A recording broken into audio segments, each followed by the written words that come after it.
Protes ke sutradara film. Bukan begini cara tapanya Sunan Kalijaga. Assalamualaikum warahmatullahi wabarakatuh.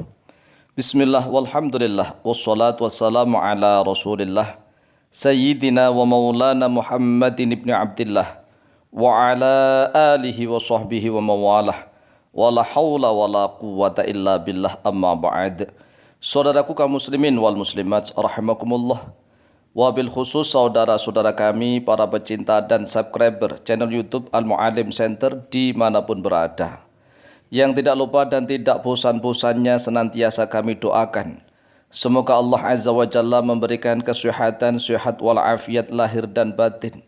Semoga Allah Jalla Jalaluh melimpahkan rizki yang melimpah ruah, harta yang barokah, menjadikan anak-anaknya anak-anak yang soleh dan solihah, duriyahnya duriyah yang thayyibah, hidupnya sukses, bahagia dan selamat di dunia dan di akhirat. Amin amin Allahumma amin. Menanggapi tentang polemik film Sunan Kalijaga yang sudah sangat lama. Tatkala kami masih kecil, masih sebelum SD itu sudah ada film Sunan Kalijaga yang ditayangkan di televisi. Dulu kan TVRI, kemudian ada TPI. Kemudian berkembang menjadi banyak channel-channel TV yang lainnya. Yaitu masalah pertapanya Sunan Kalijaga yang duduk ditancapkan tongkat di pinggir kali. Kemudian duduknya bersilah, bersemedi. Kemudian sampai ditumbuhi oleh lumut-lumut, ditumbuhi oleh rumput, ditumbuhi oleh ilalang, dan berbagai macam hal yang tumbuh di sekitar beliau. Ini sebenarnya kurang tepat alias tidak benar. Mengapa sutradara film tersebut kurang tepat alias tidak benar tatkala menjalankan adegan ini, mengatur adegan Sunan Kalijaga bertapa dengan cara duduk bersila berbulan-bulan, berhari-hari, berbulan-bulan dengan tidak berdiri sama sekali. Ini adalah cara Hindu-Buddha, bukan cara Islami.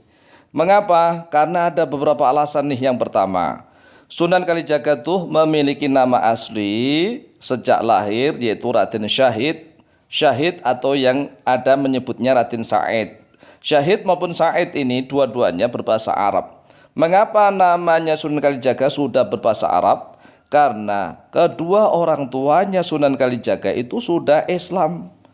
Nama ayahnya Sunan Kalijaga yaitu Raden Sahur. Coba Sahur. Sahur itu bahasa Arab. Raden Sahur tatkala beliau menjadi seorang tumenggung atau adipati di Tuban terkenal dengan sebutan Adipati Wilwatikta atau Adipati Tuban atau Temenggung Wilwatikta. Kemudian ibunya sendiri nih Dewi Retno Dumilah atau Dewi Nawangarum. Dewi Nawangarum atau Dewi Retno Dumilah, ayah dan ibunya Sunan Kalijaga sudah beragama Islam, Muslim dan Muslimah yang taat. Sehingga Raden Syahid atau Raden Said tatkala lahir sejak dini, sejak kecil sudah dididik secara Islami. Diajari ngaji, membaca Al-Quran, diajari sholat, diajari ibadah dan seterusnya. Sudah terbiasa sholat, sudah terbiasa baca Al-Quran.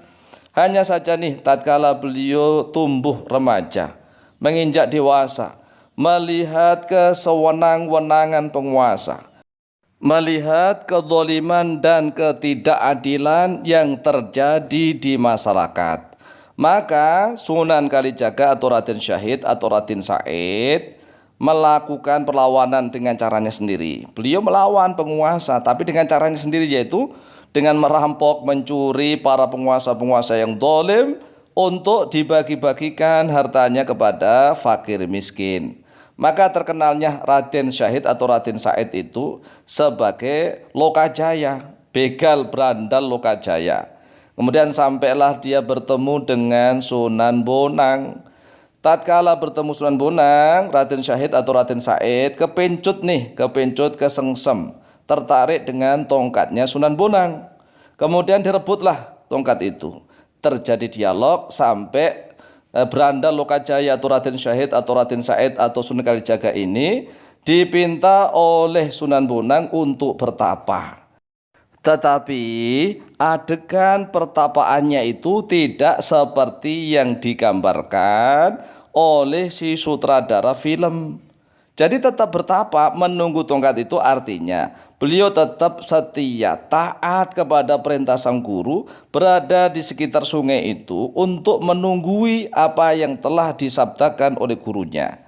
Dan beliau tetap sholat, tetap wirid, beliau muhasabah, introspeksi diri, memperdalam ilmu kebatinan beliau. Begitu tetap sholat, tetap ya jalan-jalan begitu, ya sholat, ya dzikir, ya cari makanan. Walaupun beliau juga sering puasa begitu, tetapi tidak duduk bersila, kemudian sampai ditumbuhi lumut, ditumbuhi rumput, sampai ada sarang burung di kepalanya. Ini gambaran-gambaran pertapaannya orang Hindu Buddha, bukan orang Islam. Sehingga mohon maaf nih, anak-anak itu terracuni pikirannya. Jadi otaknya sudah terracuni dengan film. Seolah-olah bertapanya orang Islam itu sama dengan Hindu Buddha. Tidak sama sekali. Kemudian alasan yang kedua nih, harus diketahui tentang ta'riful wali wa sunan. Ta'riful wali wa sunan itu adalah pengertian wali dan sunan untuk orang Jawa nih ya. Pemerintahan kerajaan Demak Bintoro atau Kesultanan Demak Bintoro. Al-muradu bil wali fil Jawi, yang dimaksudkan dengan kata wali fil Jawi di tanah Jawa, huwa waliul amri, dia itu adalah waliul amri, ya pemerintah yang mengurus urusan rakyat, pemerintah.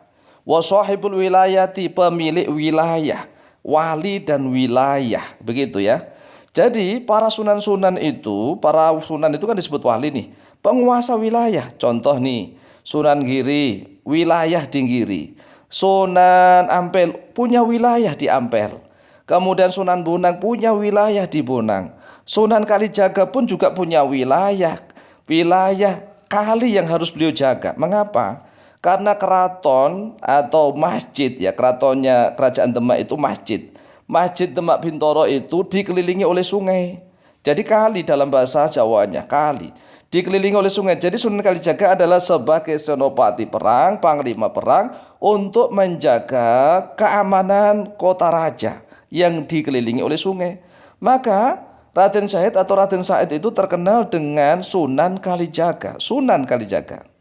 Lah, kemudian yang dimaksudkan sunan sekarang, wal muradu bisunani fil Jawi, yang dimaksudkan dengan kata sunan di Jawa itu huwa waliul amri alladzi qadha bisunnati an-nabawiyyati, yaitu para penguasa pemerintah yang telah memutuskan perkara dengan sunnah-sunnah Nabi, bisunnati an-nabawiyyati. Wa lafdzul sunnani jam'u sunnati, lafadz sunan itu jamaknya lafadz sunnah. Jadi sunnah itu mufrad, jamaknya sunan, begitu loh. Jadi orang yang melaksanakan sunnah-sunnah Nabi itu disebut sunan. Sunan itu jamak, sunnah itu mufrad. Jadi inilah yang perlu dipahami. Jadi wali yang dimaksud adalah penguasa daerah. Kemudian sunan yang dimaksud adalah pelaksana sunnah-sunnah Nabi Muhammad SAW. Karena sebelumnya itu kan kerajaan yang ada di Jawa bercorak Hindu atau Buddha. Sehingga para penyebar dakwah Islamiyah pertama kali yang mendirikan pemerintahan di Nusantara itu berusaha untuk mengenalkan istilah-istilah bahasa Arab ke dalam masyarakat Jawa. Penguasa-penguasa wilayah daerah kecil-kecil itu disebut wali-wali. Pelaksana hukum-hukum Islam disebut sunan-sunan karena menjalankan sunnah Nabi. Sedangkan rajanya disebut sultan. Oleh sebab itulah adegan tapanya Sunan Kalijaga yang digambarkan oleh sutradara itu salah, tidak benar. Itu tidak bisa disamakan dengan tidurnya Ashabul Kahfi. Ashabul Kahfi itu tertidur, bukan tidur yang secara sengaja. Inilah yang perlu kita perhatikan. Wallahu ta'ala a'lam.